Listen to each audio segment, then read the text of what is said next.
Wow, what a brilliant idea.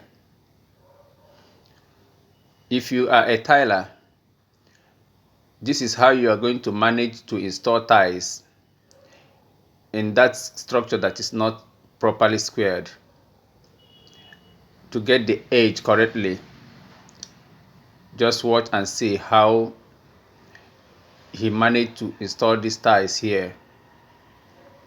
This structure is not squared, so you have to do this to get the edge installed correctly like a professional. Do you see it?